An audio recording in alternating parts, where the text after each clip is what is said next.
এবছর কিছু এলাকায় 20,000 হেক্টর বড় হয়, আমরা 17,000 হেক্টর জমি সকলের সম্মিলিত প্রচেষ্টায় আবার ধান চাষের আওতায় আনতে পেরেছি। আমরা আজকে ওই ধান চাষের আনন্দটুকুন যেমন দেখতে এসেছি, একইভাবে ভবদহের মানুষের সাথে কথা হবে। আজকে যদি অল্প কথাই হবে, ভবদহের সমস্যাটার চিরস্থায়ী কি সমাধান করা যায় এটা নিয়ে আমরা চিন্তা ভাবনা শুরু করেছি।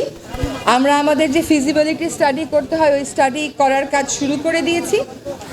আমরা আমাদের সাথে আমাদের কৃষি এবং স্বরাষ্ট্র উপদেষ্টা মহোদয় আছেন, দুর্যোগ উপদেষ্টা মহোদয় আছেন, আমাদের বিদ্যুৎ উপদেষ্টা মহোদয় আসতে পারেননি দেশে থাকার কারণে, আমাদের হাফিজ ভাই আছেন, আমাদের ডিসি এবং কমিশনার যারা আছেন, যারা পানি উন্নয়ন বোর্ডের পরিশ্রম করেছেন তারা সকলেই আছেন। আপাততের জন্য পানি মুক্ত করতে পেরেছি। আগামীতে আমাদের দুইটা কথা ভাবতে হবে। এটা অনেক দিনের লম্বা সমস্যা এবং সমস্যাটা দিন দিন আরো জটিল হয়ে গেছে। আমরা যখন 2005-এ কাজ শুরু করেছিলাম তখন যদি আমরা এটা সমাধান করতে পারতাম, সমস্যাটার সমাধান সকলের জন্য সঠিক হতো, সহজ হতো। সেটা আমরা করিনি, করতে পারিনি, করার সদিচ্ছা দেখাইনি। এখন বর্তমান অন্তর্বর্তীকালীন সরকার ভবদহ সমস্যার চিরস্থায়ী সমাধান কিভাবে করা যায় সেটা নিয়ে সকলের সাথে কথা বলবে। সকলে, পক্ষ বিপক্ষ এইসব কোনো কিছু দেখা হবে না, সকলের সাথেই কথা বলা হবে। তারপরে বিশেষজ্ঞরা যেই কথাগুলো বলবেন জনগণের মতামত নিয়ে সেই বিশেষজ্ঞদের মতামতের আলোকে আমরা চেষ্টা করব চিরস্থায়ী সমাধানের পথে অন্তত কাজটা শুরু করে দিয়ে যেতে।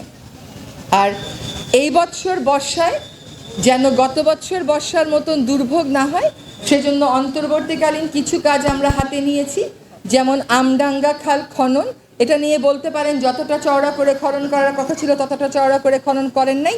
ততটা চওড়া করে খনন করতে গেলে আমাদের অনেক সময় লাগবে। আবার হরি, ভদ্রা আর আপার ভদ্রা এই তিনটা নদীও খননের কাজ আমরা শুরু করে দেব। এটা বাংলাদেশ সেনাবাহিনী করবে।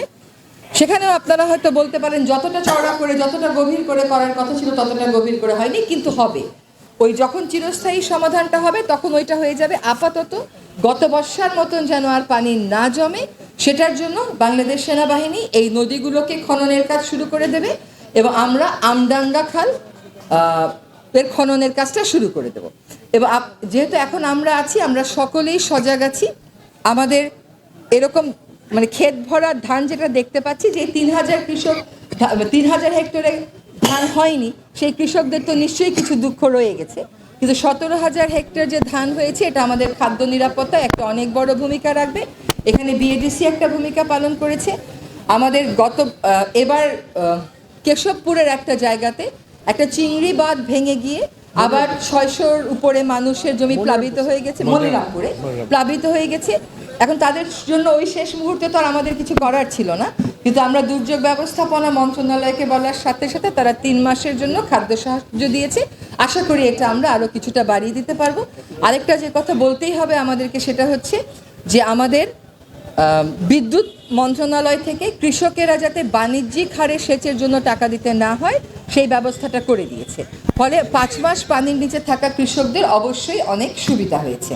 তো আমরা আশা করব যে আপনারা আমাদের সাথে থাকবেন, সবসময় এলাকার অবস্থা কি এটা আমাদেরকে জানাবেন। এবং আমরা আজকে সকলে একসাথে আসার উদ্দেশ্য হচ্ছে সকলে সরেজমিনে দেখা, যাদের সাথে কথা বলতে পারি কথা বলে, জাতীয় নীতি নির্ধারণী মহলে যখন আমরা সবাই মিলে বসবো আমরা যেন একটা জনগণের মতামত নিয়ে, বিশেষজ্ঞদের মতামত নিয়ে একটা ঐক্যমতে পৌঁছাতে পারি। তো আশা করি আমাদের সময়ে আমরা ভবদহের সমস্যার চিরস্থায়ী সমাধানের কাজটা অন্তত শুরু করে দিয়ে যেতে পারবো। আমাদের প্রকল্প তো এখনো হয়নি, প্রকল্প যখন হবে তখন কি থাকবো আপনারা মতামত দেবেন, সেভাবে থাকবে। কিন্তু আমাকে একটা কথা বলেন, এই যে হরি নদীটাকে আমি খনন করতে বললাম, দেখা গেল হরি নদীর চারপাশে আপনার ইট ভাটা আর ধানের জমি, এই সমস্যাটা আমরা সৃষ্টি করি নাই।